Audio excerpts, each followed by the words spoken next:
শুধু রাজধানী নয়, দেশের প্রায় প্রতিটি শহর ও উপজেলা জুড়েই বাড়ছে ব্যাটারি চালিত অটোরিকশার দাপট।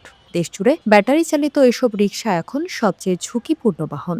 জীবিকার তাগিদে অনেক প্যাডেল রিকশা চালকই পেশা বদলে ঝুঁকছেন অটোরিকশার দিকে। তবে প্রশ্ন উঠছে, এই গতি কি নিরাপত্তার চেয়ে বড় হয়ে উঠছে?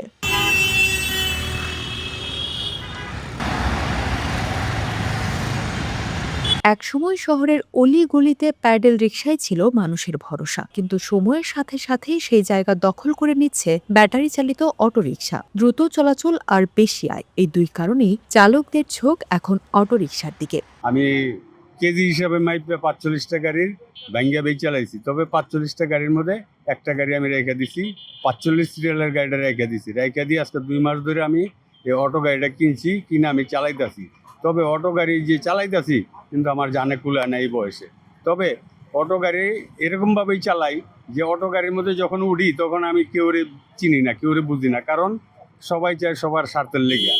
তো এরকমই আর কি অটো গাড়িটা আমার হিসাবে যেভাবে চলতেছে, যে অটো গাড়ির মধ্যে উঠলে আমরা যেরকম পুলিশে যেরকম ড্রেস পিনলে যেরকম কেউরে চিনে না, অটো গাড়ির ড্রাইভারও হ্যান্ডেল ধরলে আর কেউরে চিনে না। তার সমাধা সে সাইরে যাইবই স্বার্থের লেগে। অটোরিকশা চালকদের এমন স্বীকারোক্তি নতুন কিছু নয়। দ্রুতগতির কারণে নিয়ন্ত্রণ হারানোর ঝুঁকি সবসময়ই থেকে যায়। অটোরিকশা চালকরা বলছেন, সরকার অটোরিকশা তুলে দিলে আবারও প্যাডেল রিকশায় ফিরবে তারা, কারণ প্রতিযোগিতায় টিকতে না পেরে অনেকে অটোরিকশা চালাচ্ছেন বাধ্য হয়ে। আমার পক্ষে এটাই ভালো, এটা কোনো টেনশন নেই। আর ওটা তো অর্ডার মুখে টেনশন, ৫০০ টাকা জমা দেওয়ার আগে আমার খুব টেনশন। মানে গাড়ি চলাচল খুব কঠিন, তো ওরা ডানমক কিছু বুঝে না, গাড়ি যেভাবে পায় সেভাবে গাড়ি ঢুকে যায়, ডানমক কিছু বুঝে না। আমাদের পাওয়ার রিক্সা আলাদা অনেক অনেক ভালো। ইঞ্জিন চালিত রিক্সা চালালে তারা কি ডান বাম বুঝে কম বুঝে, ওরা যেভাবে ফাউল পায় গাড়ি ঢুকে যায়। এখন কোনো আওয়াজ নেই। আমরা তো তা করি না, আমাদের কি হচ্ছে বড় গাড়ি হাতে পাল্লা ধরে চলে নাকি? হ্যাঁ চলে তো, পথগুলো ওভারটেক করে যায়, মাইক্রো বাজারও সামনে ওভারটেক করে চলে যায়। অটোরিকশা চালকদের ব্যাপারে অভিযোগ রয়েছে, নিয়ম না মেনে চলা, অতিরিক্ত গতি, মোটরসাইকেল, প্রাইভেট কার, মাইক্রোবাস ও লোকাল বাসের সাথে পাল্লা দিয়ে চলার অদক্ষতার কারণে প্রতিনিয়তই ঘটে ছোট বড় দুর্ঘটনা। দ্রুত গতিতে চালালেও নিয়ন্ত্রণ সহজে করতে পারে না। আমি মনে করি যে অটোর সাথে পায়ের রিস্ক অনেক ভালো, তাদের নিরাপত্তা আছে। একটা ব্রেক ধরলে হাতের কন্ট্রোলে করা যায়, কিন্তু এই যে অটোটারে হাতের কন্ট্রোলে না, কন্ট্রোল সিরিয়াসে মনে করেন যে একটা প্যারামেডের সাথে লাগে বা একটা মানুষ অবস্থা সিরিয়াস হয়ে যায়। আবার এই অটোর কারণে অনেক মানুষ মারাও যাইতেছে।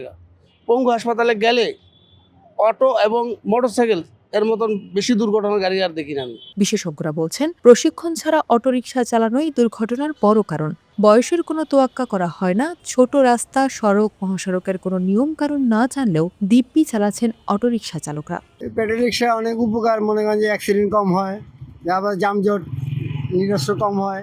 তারপরে প্যাডেল রিক্সা অনেক পরিবেশ বন্ধন সুন্দর করে। আর অটো রিক্সা তো অনেক জোরে যায়, অনেক গ্যাঞ্জাম করে, গাড়ি বাজায় দেয়, দর্শকে পাবলিকে ব্যথা বুথা পায়, অনেক দেখতেও খারাপ লাগে, জামজট লেগে জায়গা, চিপা চাপা মানে না, তারা স্পিড বেশি দেয়।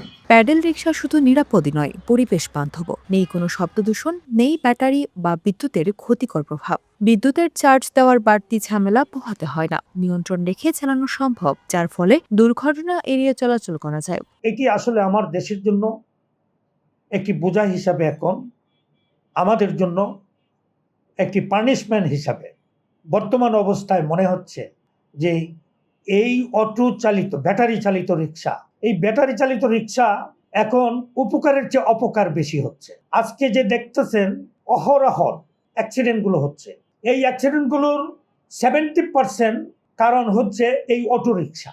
অন্যদিকে অনেকেই মনে করেন, অটোরিকশা পুরোপুরি বন্ধ না করে নিয়ন্ত্রণে আনা জরুরি। সড়ক, মহাসড়ক এড়িয়ে গ্রামীণ সড়কে চলাচল করলে দুর্ঘটনা এড়ানো সম্ভব।